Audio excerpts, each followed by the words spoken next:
Bien, entonces vamos a continuar ahora con el doctor Garvin González. Garvin González es oncólogo radioterápico del Instituto Nacional de Cancerología y la Universidad Militar y actualmente oncólogo radioterápico de la Organización Clínica General del Norte en la ciudad de Barranquilla. Entonces, Garvin, adelante, bienvenido para compartir pantalla y el público es suyo. Bueno, muy buenos días a todos. Qué bien tener esta oportunidad de compartir con todos y que se repita, ¿no? Gracias a Acro por... ¿Ya están viendo todos la pantalla? Sí, así es. Ok, perfecto.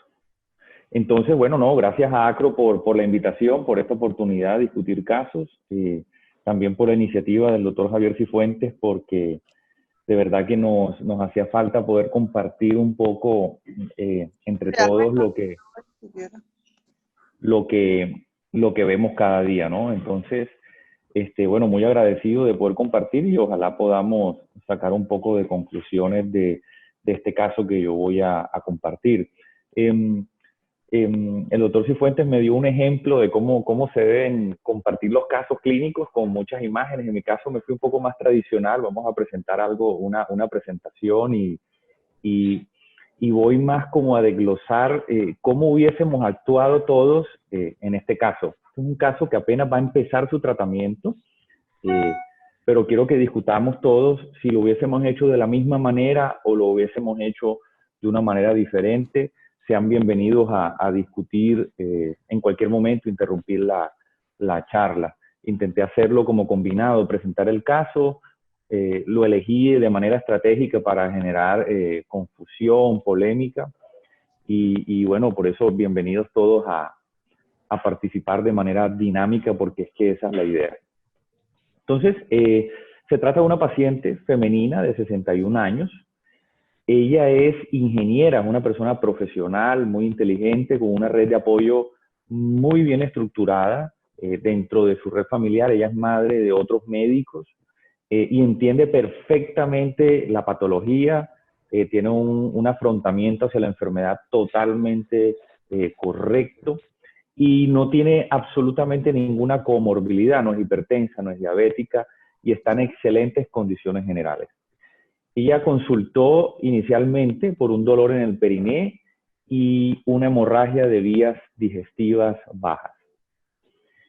El cuadro de evolución fue aproximadamente de 9 meses de evolución y presentó, como les comenté, un dolor en el periné asociado a hematoquexia y que en ese tiempo ha venido aumentando en frecuencia y en cantidad con salida de coágulos. Realizan una colonoscopia total más una biopsia y evidencian una lesión neoplásica en el recto inferior sobre la pared posterior a 6 centímetros del margen anal. La patología, la biopsia, muestra un adenocarcinoma moderadamente diferenciado. Aquí me gustaría un poco escuchar al grupo, a todo el panel, cómo hubiesen estadificado a este paciente. Perdón, Garvin, ¿puede poner la imagen anterior? Bueno, desde mi punto de vista, a mí me gustaría pues, tener un poco más de imágenes, ¿no? O sea, Sí. Actualmente pues está Ya las vamos a tener. recomendada la parte de resonancia de TAC, resonancia y ojalá una econdoscopia para poder mirar el compromiso en profundidad de la pared rectal. Pienso yo que nos harían falta esos detalles. Claro, perfecto. ¿Alguna otra opinión, alguna otra sugerencia? No, yo estoy de acuerdo, ¿no? Digamos que en el escenario pues tenemos ahí es una localización a 6 centímetros del margen anal de una lesión y bueno, para la estadificación sí, resonancia o endosonografía, ¿no? Perfecto. ¿Alguien hubiese incluido un PET-CT FDG dentro de la estadificación? Válido también. De acuerdo, Okay. no, nos sobra y nos va a ayudar también, aunque pues creo que vuelvo a tocar el punto del caso anterior, pues hay sitios en donde no se cuentan con ciertos recursos Pero entonces la estadificación actual, pues, o en los sitios se debe hacer, pues, tacos, resonancias de todo el cuerpo, pues, para tener en cuenta la estadificación completa. Pero el PET creo que si tiene la disponibilidad también sería una buena opción. David quiere tener una opinión, ¿cierto? Sí, buenas tardes, buenos días, perdón. Quizás de pronto lo más importante en este tipo de patología yo creo que es la resonancia magnética bien específica con un protocolo adecuado de recto, ¿cierto? Eso es lo más importante. El PET-CT, si bien podría tener un rol más en el pronóstico y si es que vamos a hacer PET en el seguimiento, ¿cierto? Si es que solamente vamos a tener un PET inicial, quizás perderíamos un rol de este tipo de imagen. Y siendo una lesión que no logro dimensionar muy bien el tamaño, creo que 6 centímetros, la realización de ecoendoscopía en estos pacientes nos va a servir solamente para diferenciar T1 de T2, pero si ya es una lesión grande, de alguna forma la resonancia magnética es la que deberíamos incluir primariamente. Esa es mi opinión. Hola, buenos días. Buenos días. También estoy de acuerdo con David. Lo más importante es la resonancia magnética con protocolo para recto. Tiene que ser hecho exclusivamente con un protocolo especial y con un radiólogo entrenado en la lectura para este tipo de examen. Entonces, este tipo de examen es clave para estadificar y para tomar la decisión desde el punto de vista del manejo que requiere el paciente. Entonces, lo más importante, pues los exámenes de estadificación, de examen de extensión a distancia, pero el más importante es resonancia con protocolo para recto.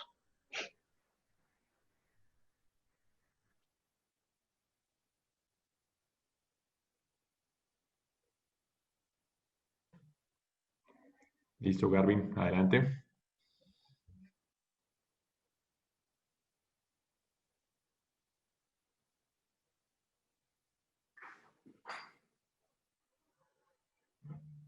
No se Creo que escucha. Gabriel está sin audio. Garvin, creo que se le cayó la comunicación. Está sin audio, Garvin. Voy.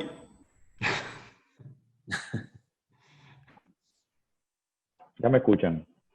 Sí, Ya. vale. Perfecto. Pues bueno, no, excelente, excelente. Para eso es la pregunta, ¿no? Entonces, si nos vamos a la literatura, por supuesto, ¿no? En la estadificación estándar de de recto, lo primero es un examen físico, ¿no? No se nos puede olvidar que tenemos que hacerle un tacto rectal al paciente.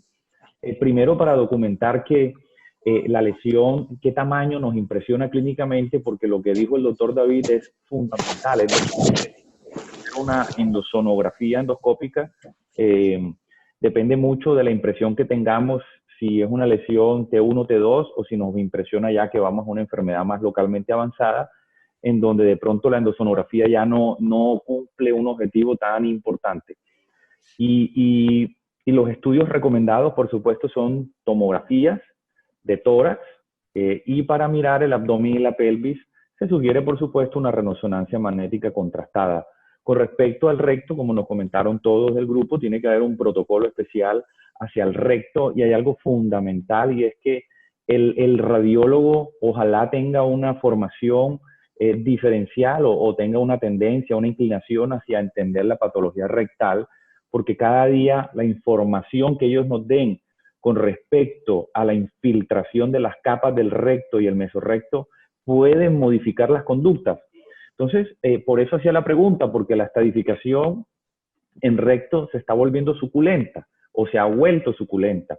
Es decir, que no es solamente tomar unos estudios, sino que cada estudio puede modificar las conductas y pequeños detalles en los informes del radiólogo nos pueden cambiar todo lo que queremos hacer.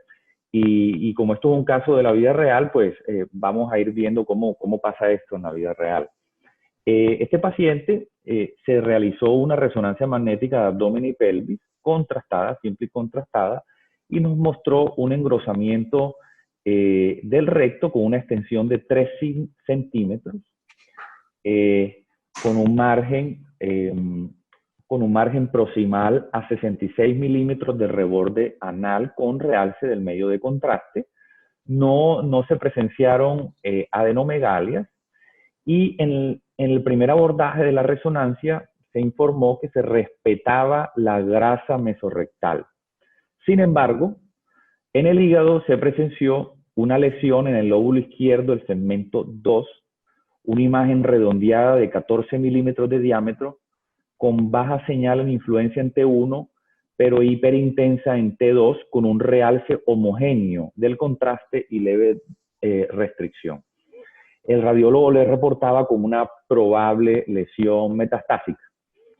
Como todos nos mencionaron previamente, queríamos tener como una mayor información de qué sucedía con respecto al mesorrecto. Nos parecía que nosotros veíamos unas imágenes que algo más pasaba y pedimos una segunda lectura. El mismo radiólogo con la misma resonancia se sentó a evaluar el caso con nuestra petición y describe una lesión de un diámetro de 17 milímetros a la región lateral derecha, alcanzando la serosa, describe él, y discretamente la grasa mesorrectal con una invasión vascular extramural.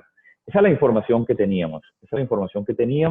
Entonces teníamos una lesión del recto inferior con una lesión sospechosa en hígado y con una sospecha de compromiso del mesorrecto.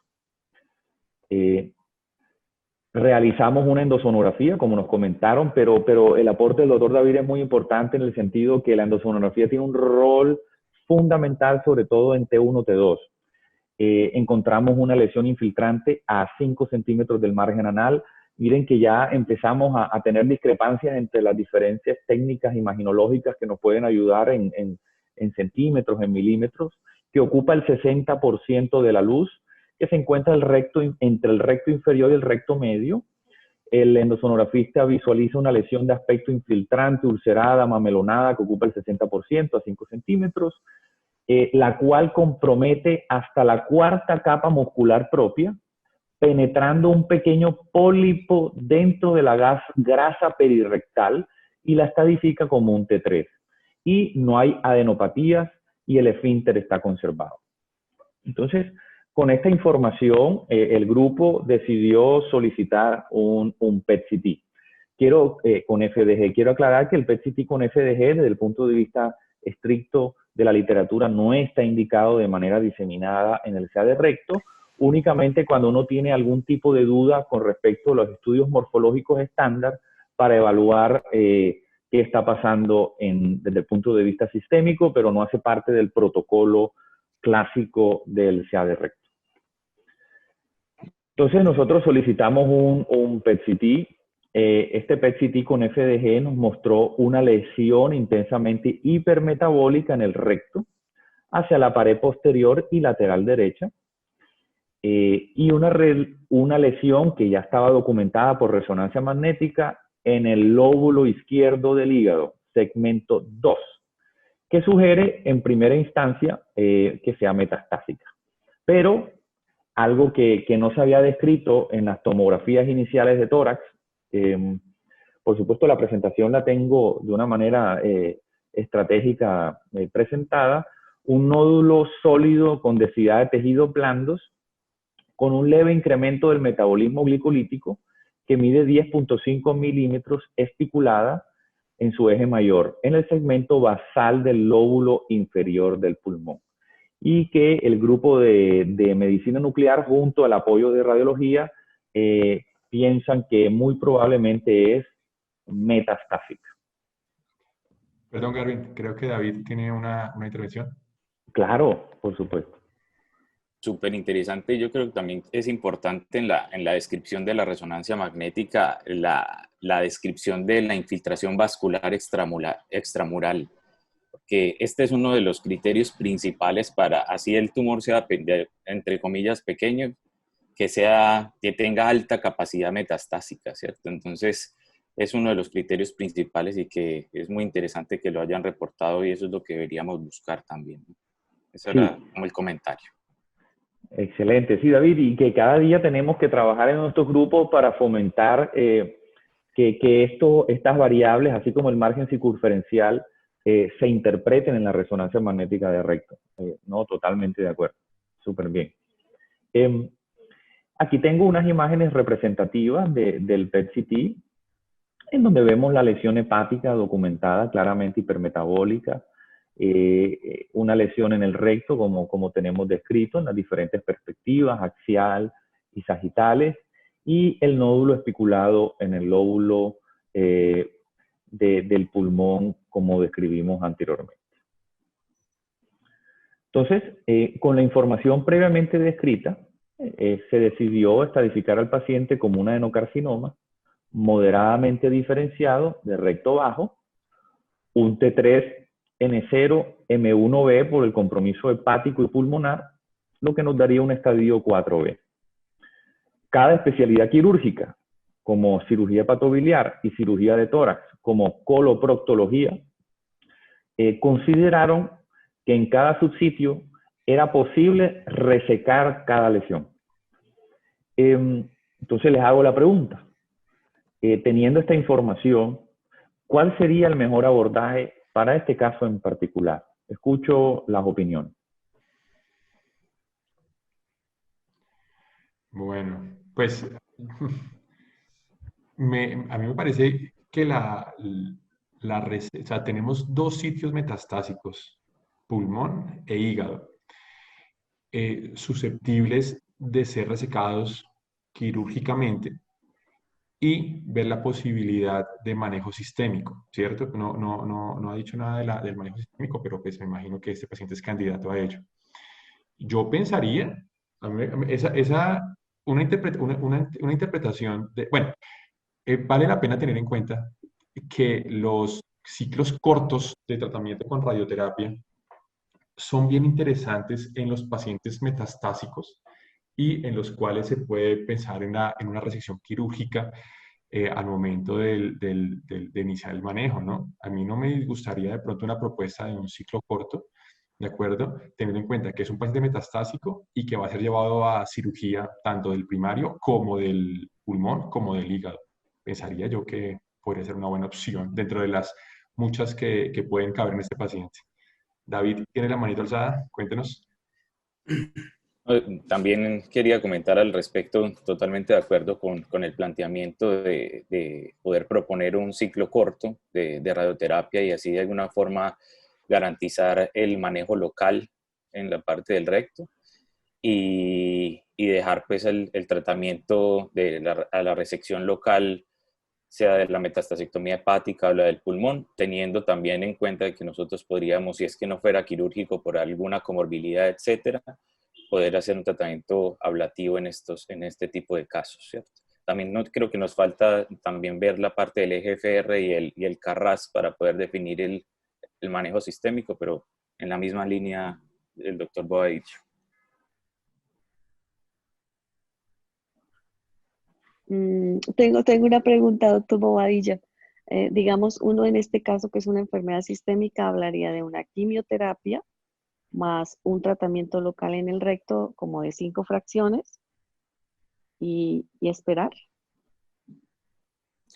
Yo pienso que aquí hay un escenario bien interesante porque estamos hablando de una enfermedad metastásica, pero es evidentemente y francamente una enfermedad oligometastásica y cae perfectamente dentro del escenario de la definición actual de oligometástasis, es decir, toda esa enfermedad a la que usted pueda ir por ella, ya sea con cirugía o con radiocirugía, y que sea susceptible de ser controlable, pues debe ser controlada, ¿sí?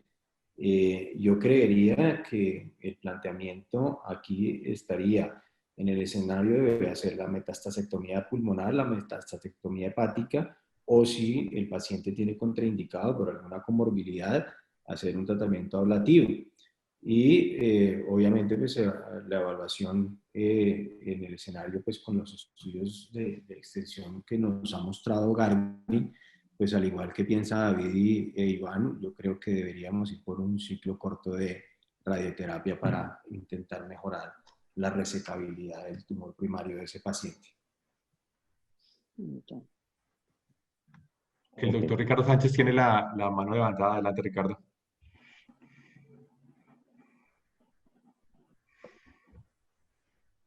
Bueno, parece que ya no anda por ahí. Listo, bueno, adelante. Continuamos. ¿Cómo se levanta la Aló. Ya, Ricardo, listo. Bueno, ¿Ahí me escuchan? Sí. sí. Garvin, una pregunta. Usted no mencionó los antecedentes del paciente. ¿Qué antecedentes tiene importantes si el paciente era fumador, no era fumador? Porque pues tengo un poquitico de duda de esa lesión especulada en el lóbulo inferior del lado derecho. Si pudiera ser de pronto de un origen primario, que tuviera un segundo primario ahí en el pulmón. Entonces, no sé, me parece importante mencionar los antecedentes personales para poder también enfocar. Lo otro, el tamaño de las lesiones y qué sub tienen esas lesiones en el PET. Perfecto, doctor. No, bueno, totalmente de acuerdo con absolutamente todos los comentarios. Desde el punto de vista, para responder la pregunta del doctor Ricardo, es una paciente en excelentes condiciones generales, sin ningún tipo de comorbilidad, no es hipertensa, no es diabética, no sufre de enfermedades pulmonares, no tiene antecedentes de tabaquismo, ¿sí? Y bueno, es una paciente con una excelente comunicación con el grupo multidisciplinario.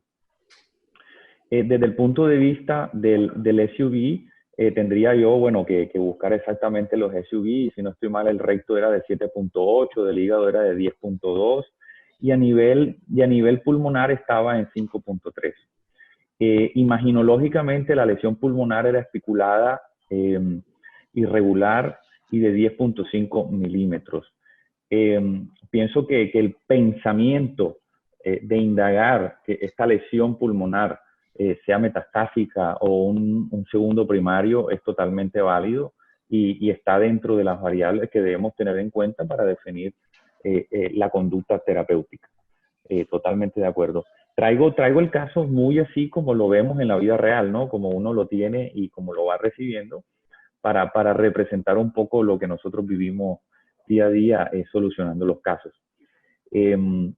Bueno, en esto quiero continuar para seguir dando un poco más de información. Aquí puse algunas de las conductas que podríamos tener. Por supuesto que podríamos pensar en hacer un tratamiento de quimioterapia y radioterapia concomitante, un esquema estándar concomitante y reevaluar. Podríamos considerar también una quimioterapia y luego evaluar. También está la posibilidad que nos plantearon los cirujanos, porque los cirujanos todos nos dijeron, eso lo puedo operar. Yo tengo dudas de qué es lo que pasa en el pulmón. Tengo claro que lo del hígado probablemente es metastásico y el recto es un T3A, probablemente lo puedo operar sin ningún problema y mi planteamiento sería hacer una resección del primario con metastasectomías. Y por el otro lado, lo que todo, por supuesto que aquí en radioterapia tenemos que hablar de eso, es un esquema corto de radioterapia para darle prioridad luego a esta enfermedad sistémica con poliquimioterapia. Son algunas de las opciones.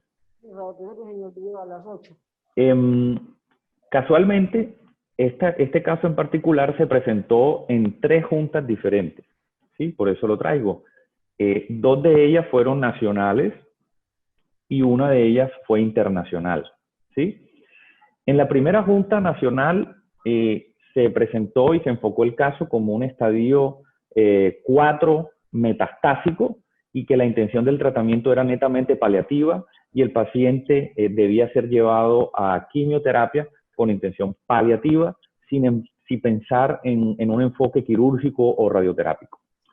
En otra junta nacional se pensó muy hacia un esquema en donde una enfermedad T3A con enfermedad oligometastásica había que darle prioridad al enfoque sistémico, pero que el paciente era catalogado como quirúrgico, es decir, se podía operar desde el comienzo. Entonces, ¿por qué no buscar la manera de lograr una respuesta local, sistémica, y evaluar nuevamente la respuesta para evaluar posiblemente una cirugía?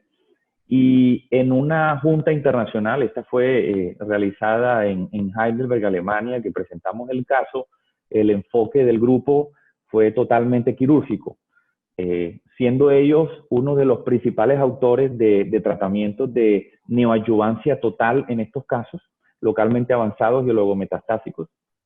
Ellos en la junta definieron que pensaban que lo mejor, en este caso en particular, era hacer una resección del primario y metastasectomía pulmonar y hepática, y luego, según los hallazgos, evaluar las adyuvancias.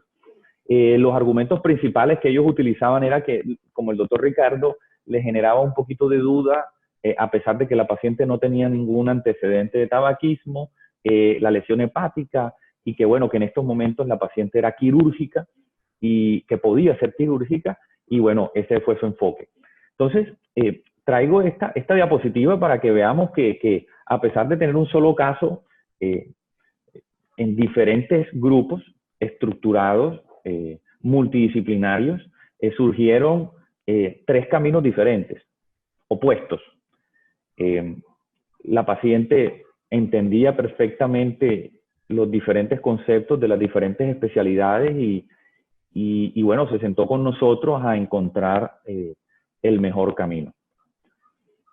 Quiero hacer un recuento un poquito, que yo sé que todos lo tenemos, y contextualizarnos, y que por supuesto sabemos que la quimio, radioterapia concomitante con un esquema largo, estándar, ya sea con 5-FU o con capecitabine, 50 Gray, 50.4 Gray, como lo decíamos, fraccionar, y luego una resección mesorrectal total, es el manejo estándar en la enfermedad localmente avanzada, y que sabemos que ya hemos logrado unas tasas de recaída local muy bajitas con este manejo.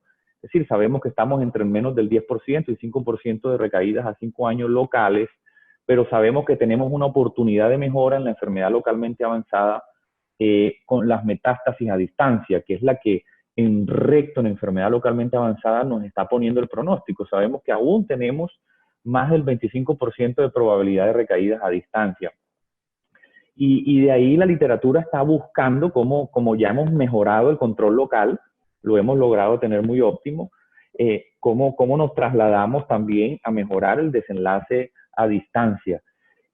Sabemos que el 50 al 60% de los pacientes desarrollan metástasis en hígado y que el 80% no son resecables. Es decir, únicamente el 20 al 10% son resecables. Y ahí nos pone uno a pensar, en este caso era resecable o es resecable la lesión metastásica.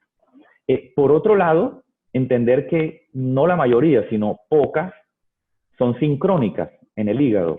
Únicamente el 20 al 30% de las lesiones en hígado son sincrónicas, ¿sí?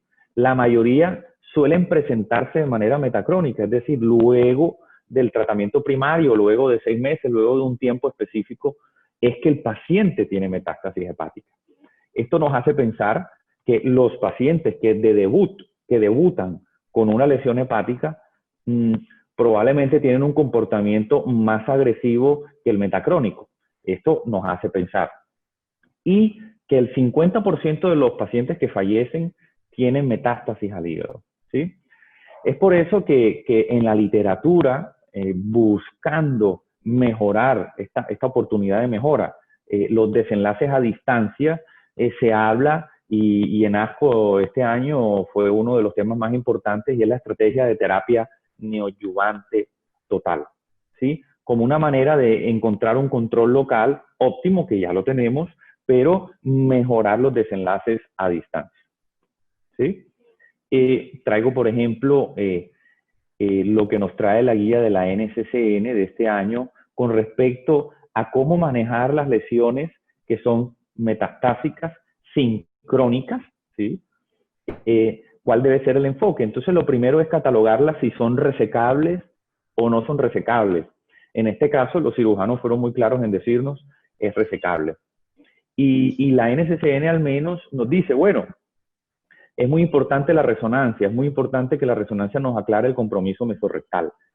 En este caso, la resonancia nos evidenció, y también la endosono, compromiso mesorrectal, y por ende abro el camino de la zona inferior de la diapositiva, en donde el enfoque es de una neoadyuvancia, una terapia neoadyuvante total.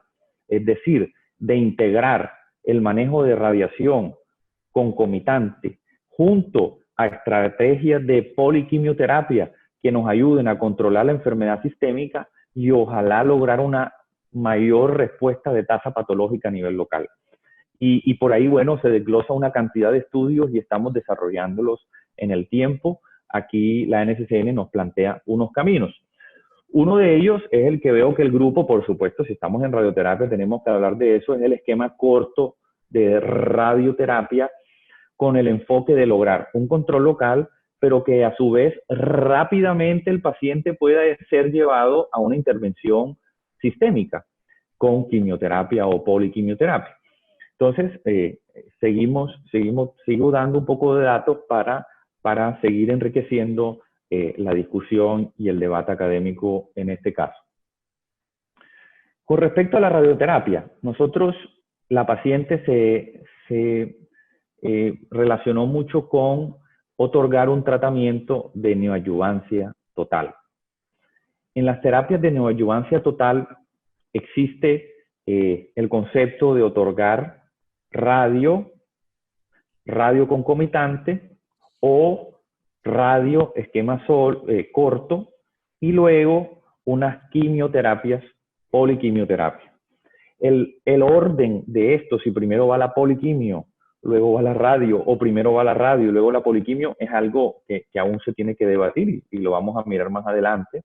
Pero desde el punto de vista de radioterapia, ya entendiendo que se tomó esta decisión de no operar la paciente de entrada, sino llevarla a una terapia neoadyuvante total, ya nos tocaba discutir en el grupo de radioterapia si la paciente la íbamos a llevar a un esquema de quimioradiación estándar, es decir, radioterapia de 50.4, 50 Gray o como lo queramos fraccionar y la dosis final, junto a 5-FU, o utilizar un esquema corto de radioterapia en 5 fracciones sin quimioterapia, basándonos en los estudios, por ejemplo, cito alguno de ellos aquí abajo. Escucho opiniones del equipo. Bueno, yo tengo ahí pues quería mencionarlo. Es importante tener en cuenta que en los esquemas cortos también tenemos una subdivisión, ¿de acuerdo?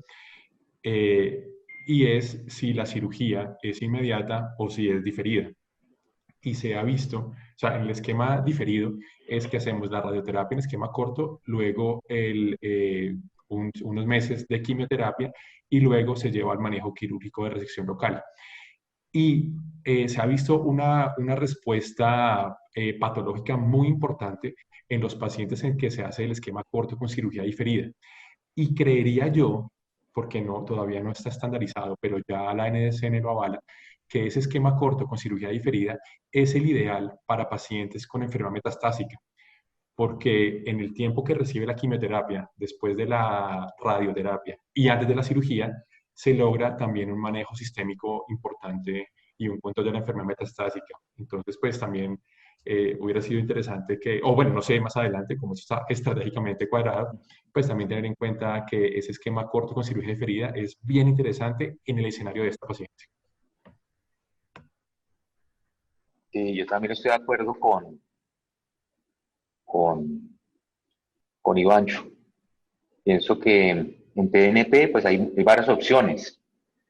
A los oncólogos, en los centros donde yo trabajo, les gusta mucho hacer la quimiorradiación tradicional, llevar en recto inferior hasta 54, recto superior y medio hasta 50.4 con quimio concomitante y posteriormente hacen toda la quimioterapia neoadyuvante, dan de 6 a 8 ciclos de polvo. Eso es lo que más hacen en San Ignacio y en el militar. El esquema corto, el estudio, el protocolo, el estudio corto. ¿Aló? Sí, te escuchamos, Ricardo, sí. El protocolo rápido, pues, para este caso me parece que sería el más apropiado, ¿no? Dar los 25 Gray en 5 fracciones y posteriormente, rápidamente, ir al manejo sistémico porque estamos ante una enfermedad sistémica. Lo otro es que Garmin tampoco mencionó si el paciente estaba sintomático desde el punto de vista rectal.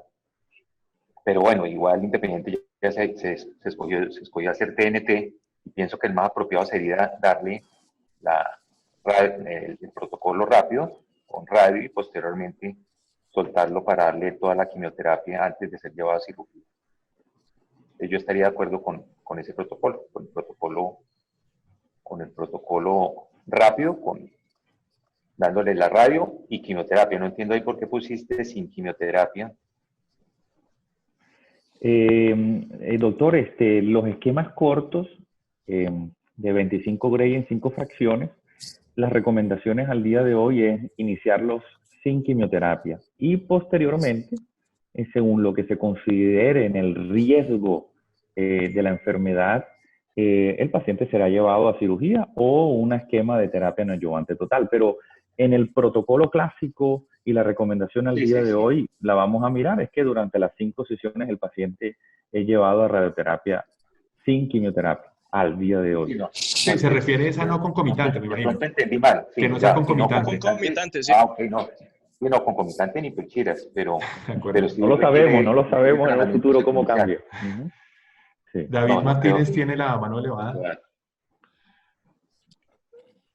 Sí, no, pues el tema es sumamente interesante y de hecho este paciente sí, totalmente de acuerdo de que debería ir a TNT y el volumen de estudios que están saliendo en recto últimamente pues es abismal, ¿cierto? Y el único estudio que mostró de alguna forma el impacto o un impacto superior en las metástasis a distancias fue el PRODIGE 23, ¿cierto? Donde utilizó FOLFIRINOX en inducción. Entonces ahí tenemos, digamos que estamos extrapolando el tratamiento del paciente no metastásico al tratamiento metastásico. Entonces, hay varias preguntas que nos vamos a hacer. Bueno, nosotros hacemos un ciclo corto. Definitivamente creo que en el caso de radioterapia esta sería como la mejor opción, porque no tenemos que proteger esfínter. De pronto quizás sí tendría algún tipo de dudas respecto al margen de resección circunferencial, pero eso ya es una discusión de mayor filigrana.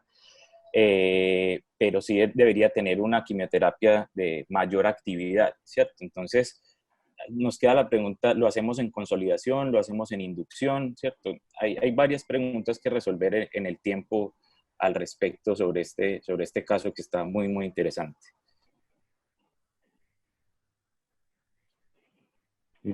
Totalmente de acuerdo y son preguntas todas muy, muy válidas.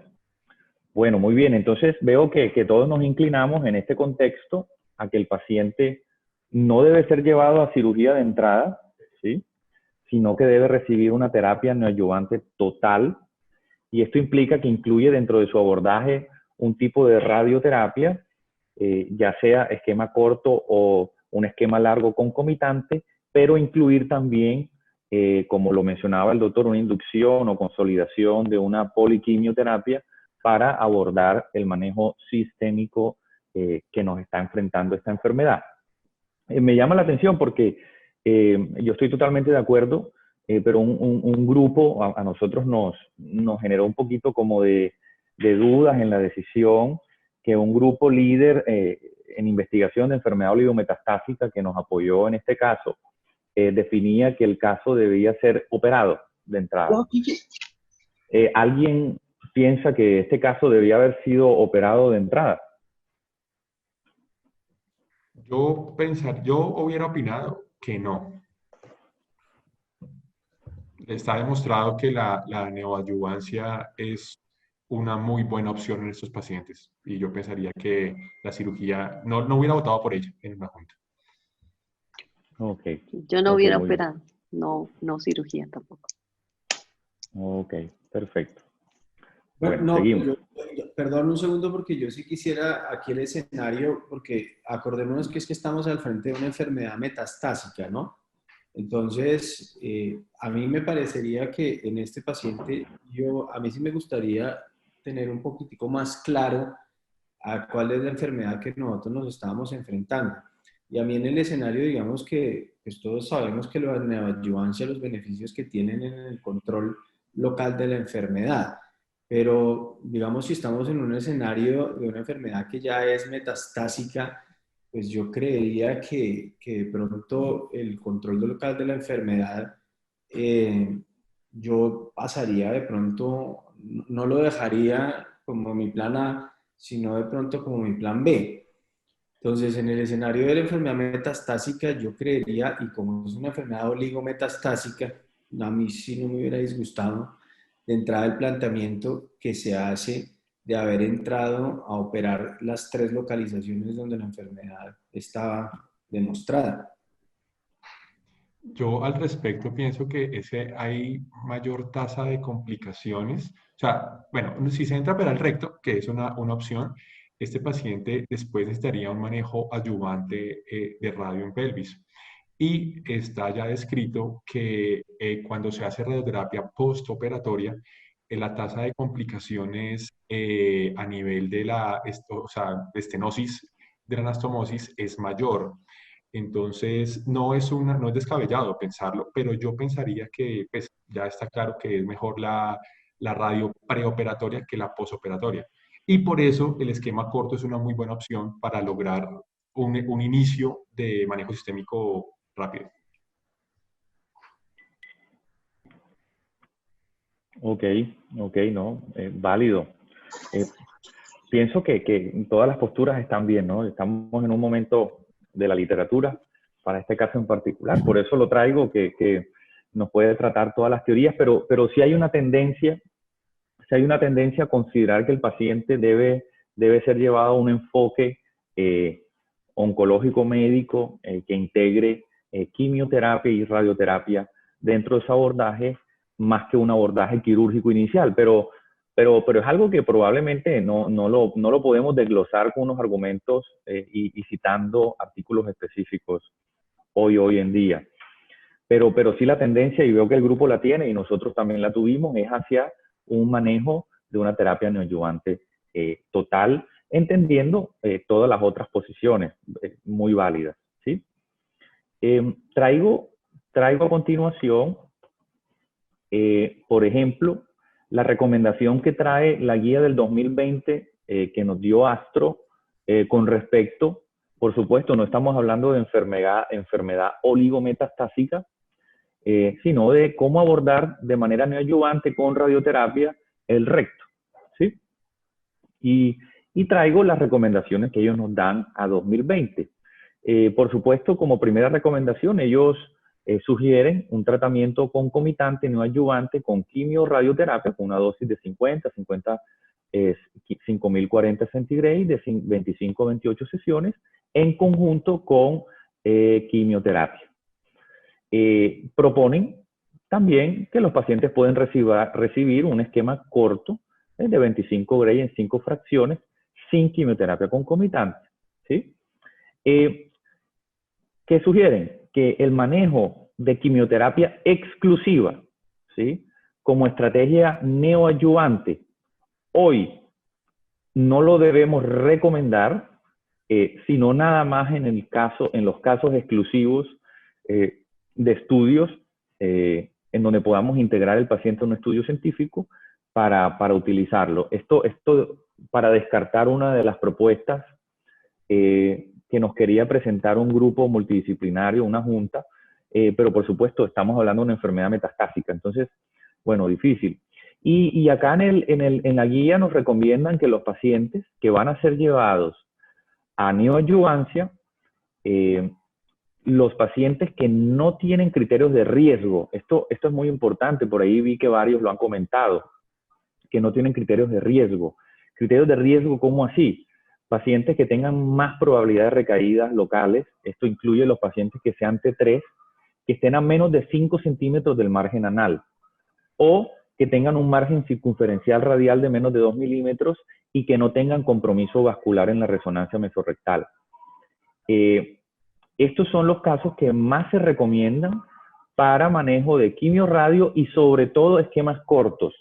Recordemos que en el esquema corto exclusivo, sin incluir la quimioterapia, hay todavía un sinsabor de que en algunos casos tumores grandes y tumores que son muy distales pueden tener una mayor probabilidad de recaída en comparación con el manejo de quimio-radioterapia estándar. Esto es algo que todavía lo tenemos que tener en la mente. Es decir, que ojalá, si escogemos un paciente para un esquema corto, no en el contexto metastásico, sino en un contexto localmente avanzado, si escogemos un esquema corto, ojalá sea un paciente que no tenga tantos criterios de recaída local, porque aún en la literatura queda un poquito un sinsabor de que es probable con ciertos criterios puedan recaer un poco más. Como nos comentó el doctor Iván, por supuesto, hay dos diferencias grandes en el esquema corto.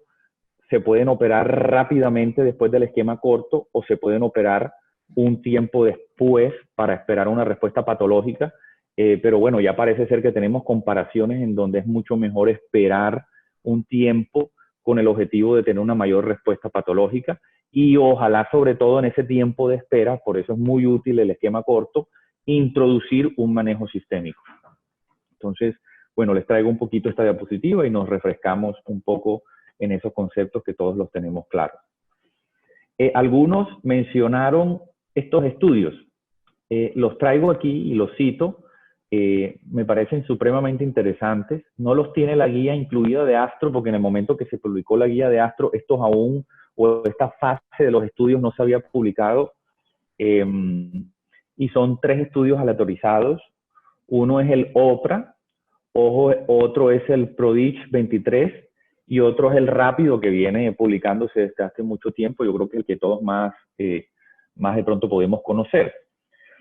Estos estudios, por supuesto, no hablan de enfermedad oligometastásica, hablan de enfermedad localmente avanzada y se enfocan en básicamente 3 conceptos. Es decir, como sabemos que nuestra falencia, aún lo que le debemos aún en la enfermedad del recto es el control sistémico, es ver si hacer unas terapias neoadyuvantes totales de verdad mejoran el control sistémico. Y 2, si hacer terapias neoadyuvantes totales nos mejoran las tasas de respuesta patológica completas y, por supuesto, el control local.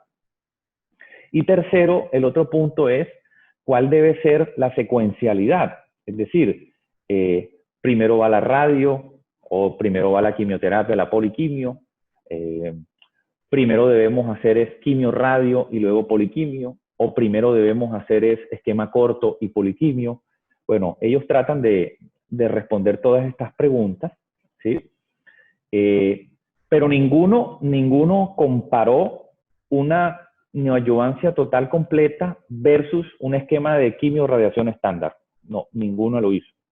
Entonces, por ejemplo, el protocolo o el estudio OPRA comparó quimio-radioterapia estándar seguido de una poliquimio y lo comparó con poliquimio seguido de quimio-radio. Es decir, compara qué debo hacer primero, si incluir la radio y la quimio o hacer la radio y la quimio luego de la poliquimio, ¿sí? Esa es la pregunta que resuelve. Y en los resultados, finalmente, ven que no hay un resultado de metástasis a distancia, no hay diferencias en la supervivencia libre de metástasis a distancia, pero sí hubo diferencias en la preservación de órgano, que por ahí lo comentó creo que el doctor David, que también hay que tener en la mente.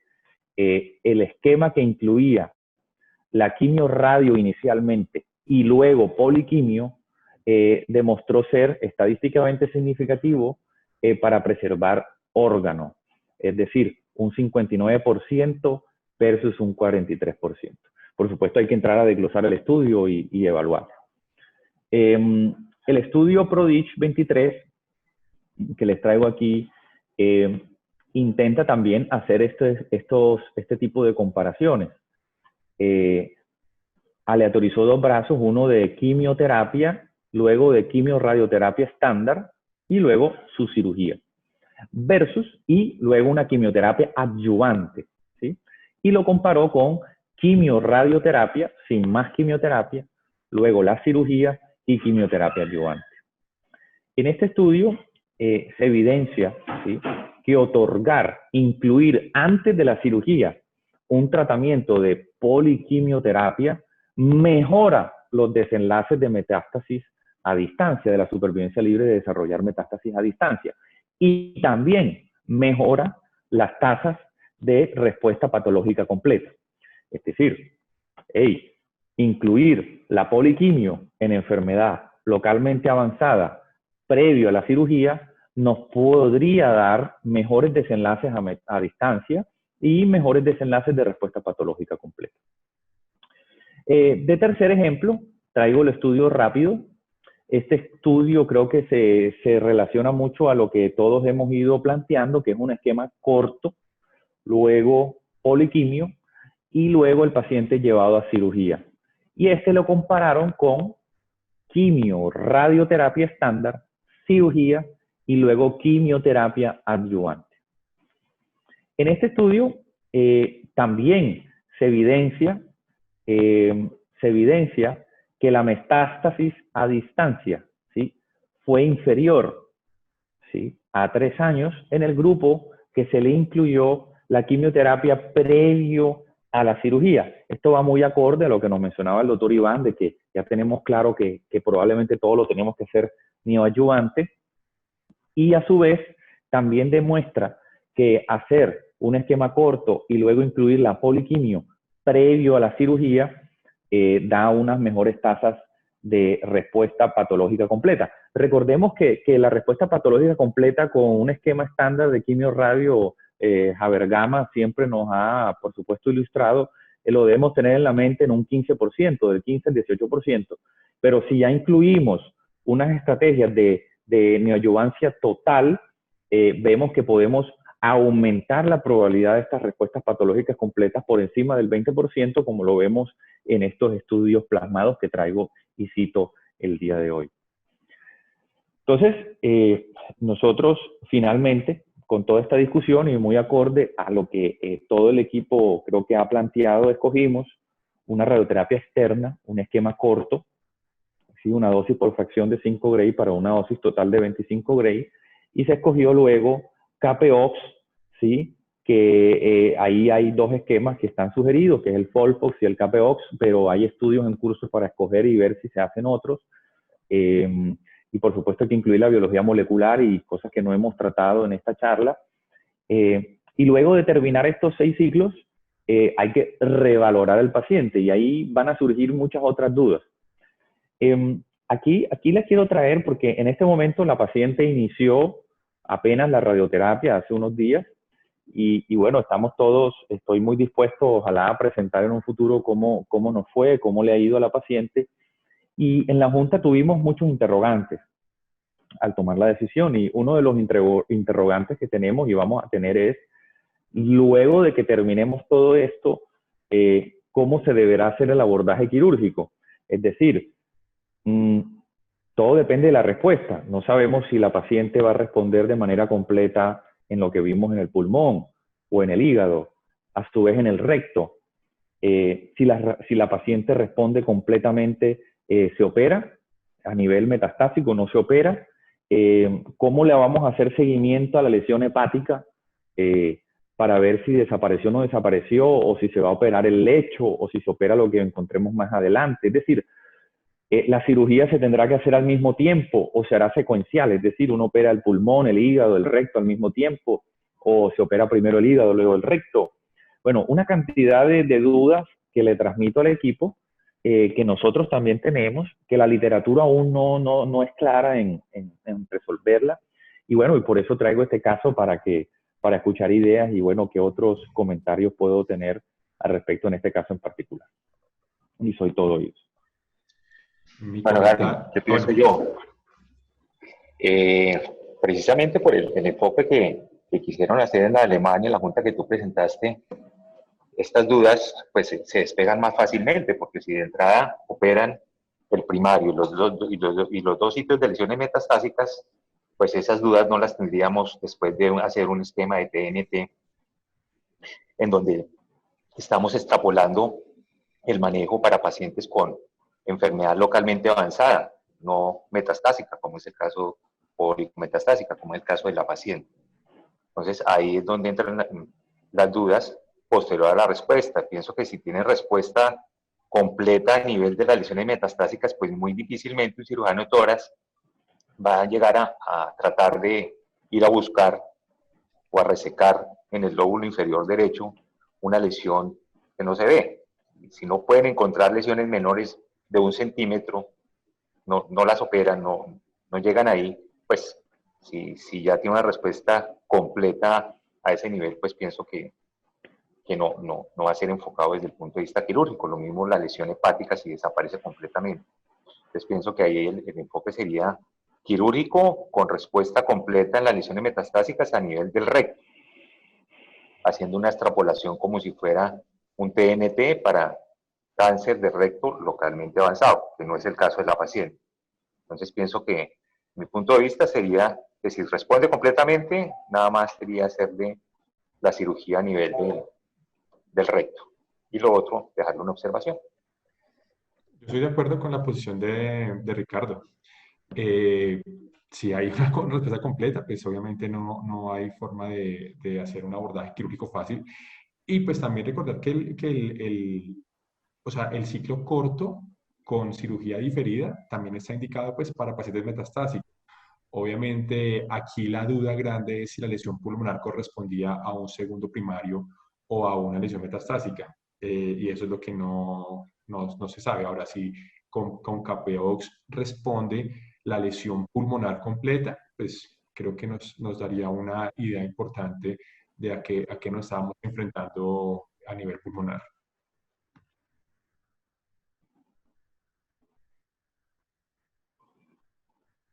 Así es.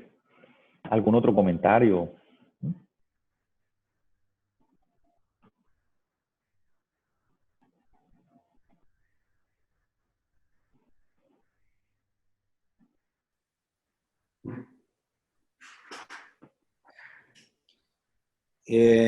No, pues Darwin, muy interesante, realmente interesantísimo el caso. Yo creo que como lo habíamos mencionado y con el caso que yo presenté, yo creo que el escenario de muchos de estos pacientes, pues el abordaje multidisciplinario es el abordaje que es el ideal. Y yo creo que sea la línea que se tome, pues lo importante es ser consistentes y continuar con la misma línea, ¿no?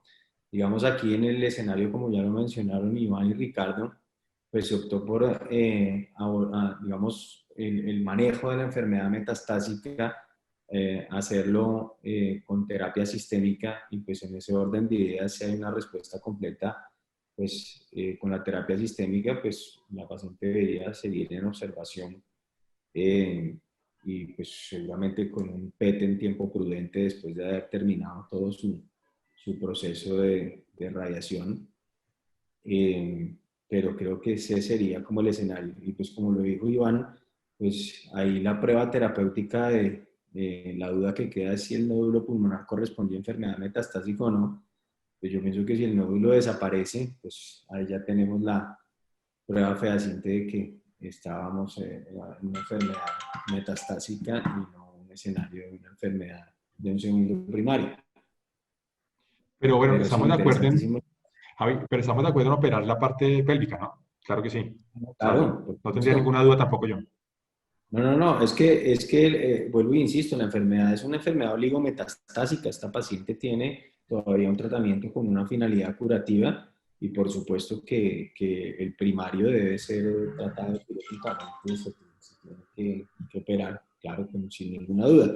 Digamos que en el escenario de la enfermedad, digamos que este escenario que nos plantea Garvin, de que han optado por una terapia neoadyuvante total, con el fin de abarcar la enfermedad metastásica, la posible enfermedad metastásica, pues está bien interesante. A mí me gusta más el abordaje de la enfermedad oligometastásica desde el comienzo agresivo, quirúrgico, ablativo, pero bueno, es una posición bastante interesante y pues perfectamente válida. David Martínez, adelante. De pronto quizás también comentar cómo se han planteado el seguimiento con resonancia magnética posterior al tratamiento al TNT y como comentaba pues, el doctor Bobadilla también respecto a la cirugía diferida. En este estudio pues la cirugía fue a las 6 a 8 semanas, ¿cierto?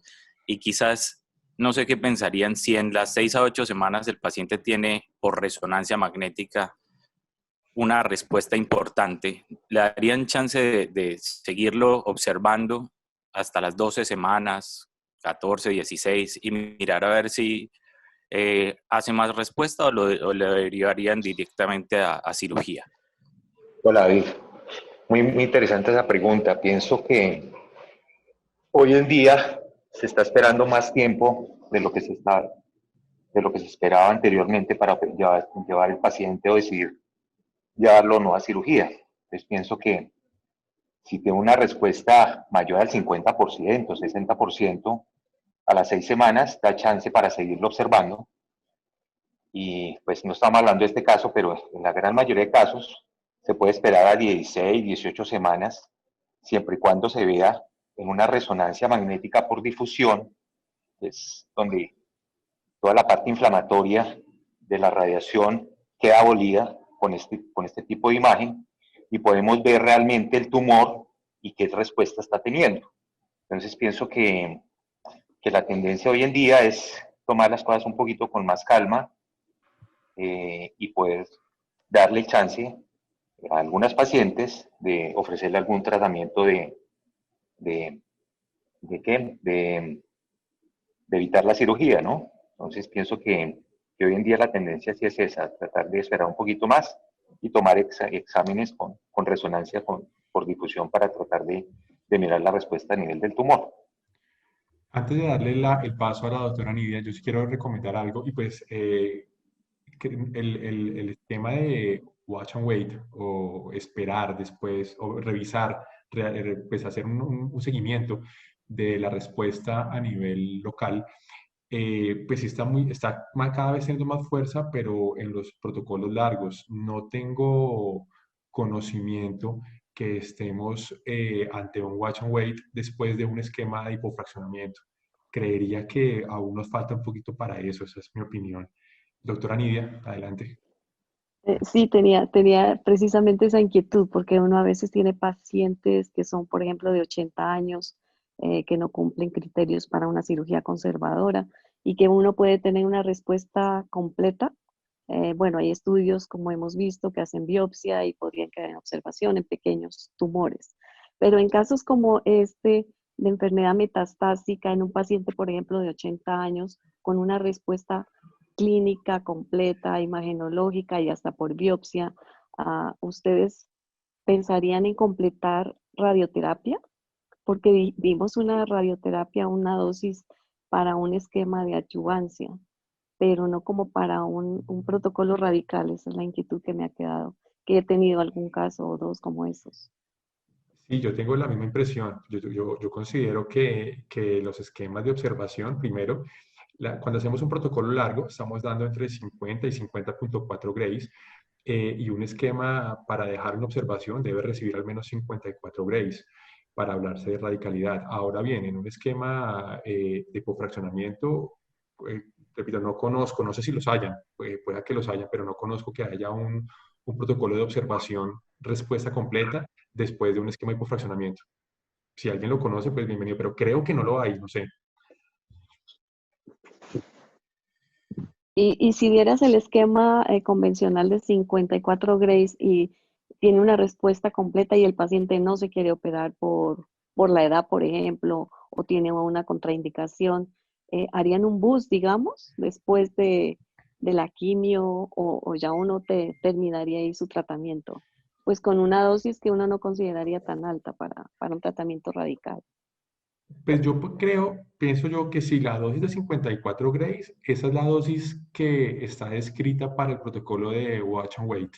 Si es de 50, sí pensarían hacer un boost teniendo en cuenta el tiempo que haya pasado desde que terminó su primero. Y es aquí lo que tenemos en cuenta en este país, es que nos envían al paciente 6 meses después a contarnos que no se operó y hacer un boost. Entonces, ya tanto tiempo no, pero yo pensaría que, quitemos la parte administrativa, pero yo pensaría que si la dosis fue de esquema largo, 50 Grays, haría un boost.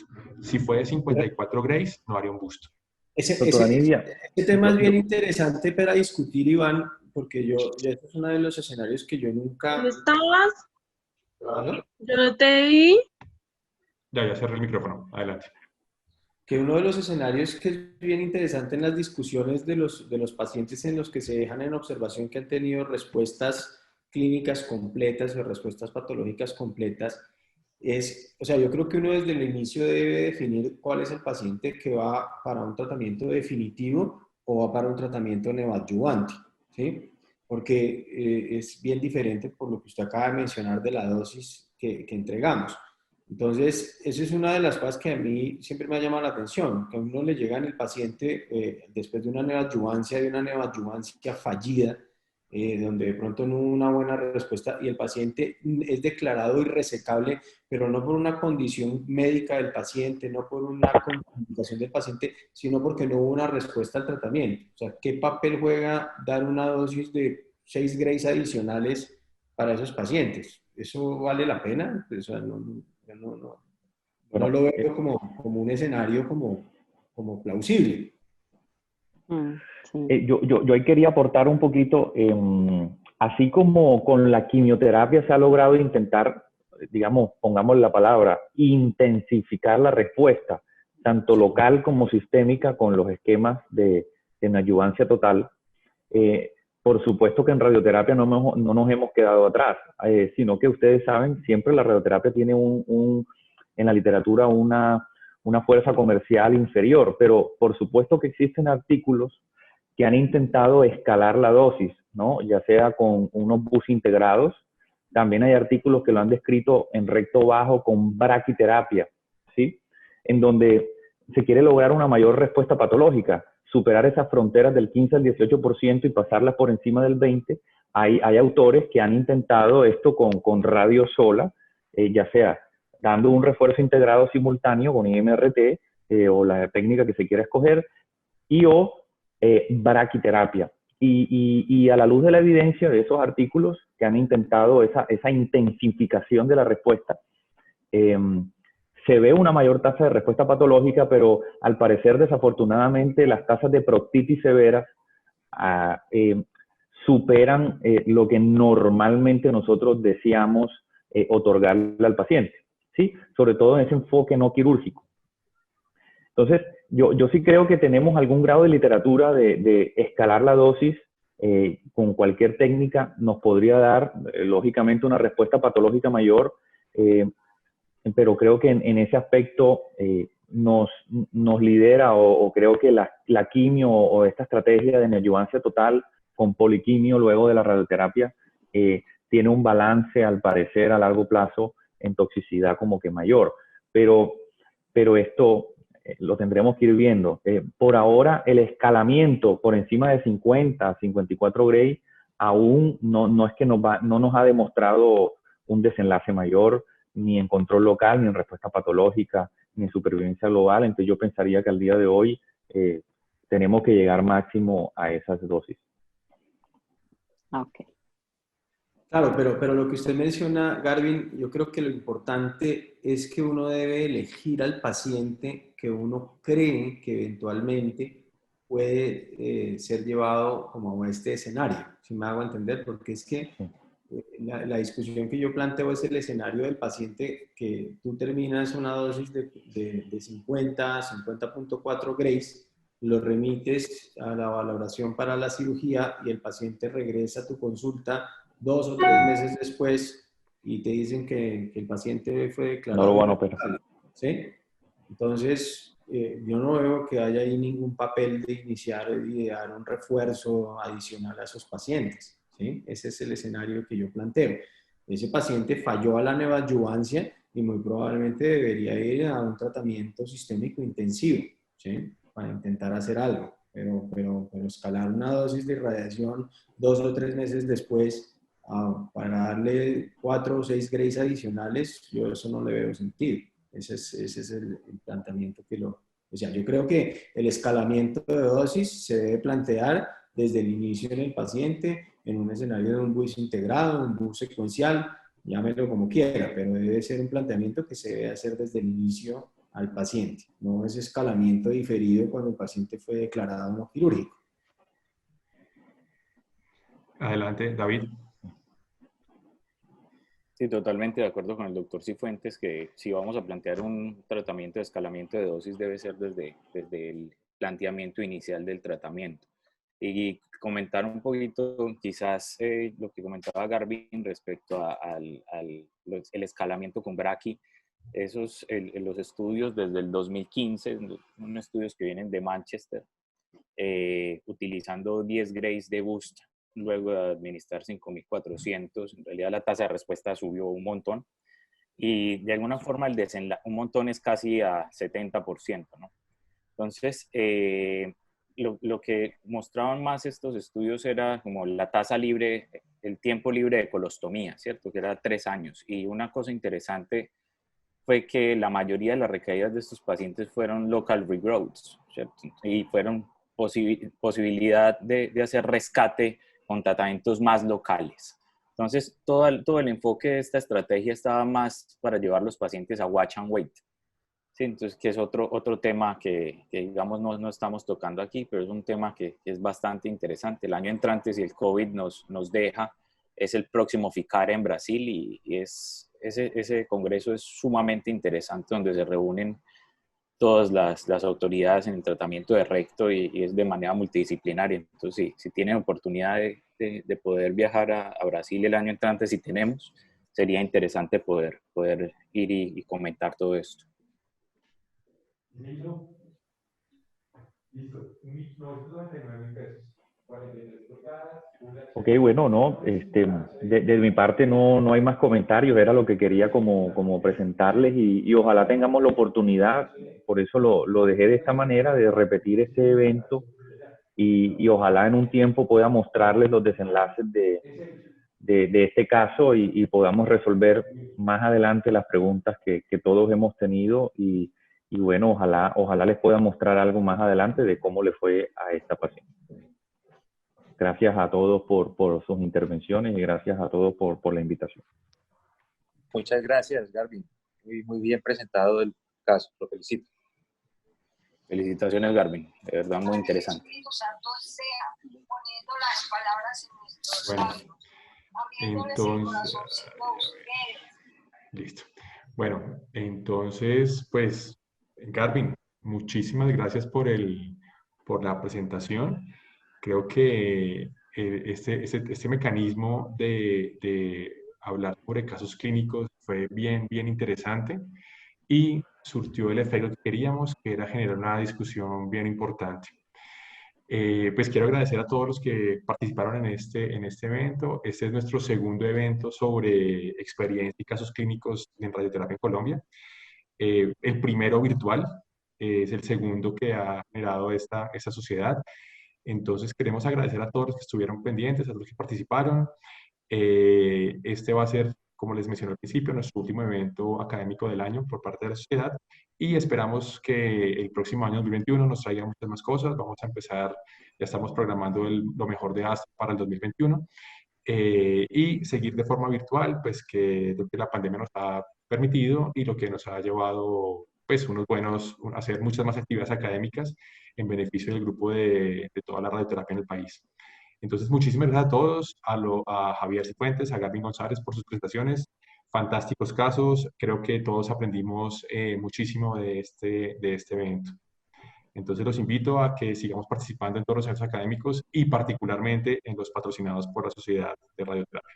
Muchas gracias a todos y que tengan un muy buen día. Gracias, a todos, que estén muy bien. Bueno, Un abrazo.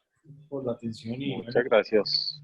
ojalá que sigamos nutriendo estos espacios, que cada más personas se animen a presentar sus casos clínicos. Yo creo que una de las cosas importantes en el fortalecimiento del gremio en el país es empezar por nosotros mismos, conocer qué es lo que estamos haciendo, cuáles son las capacidades que tenemos, cuáles son las herramientas con las que todos los días estamos enfrentándonos a nuestros pacientes. Y a mí, pues, el caso, por ejemplo, que presenta Garvin, pues me parece interesantísimo, el abordaje, todo el abordaje interdisciplinario.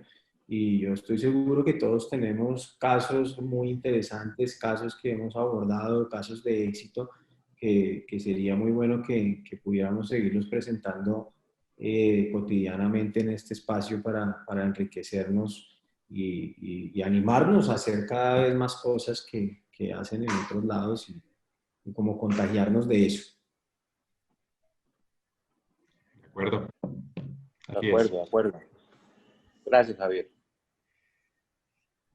Bueno, buen día, buen fin de semana. Que les vaya muy bien, hasta luego. Aprovechen el día sin IVA. Hasta luego. Gracias, buen día.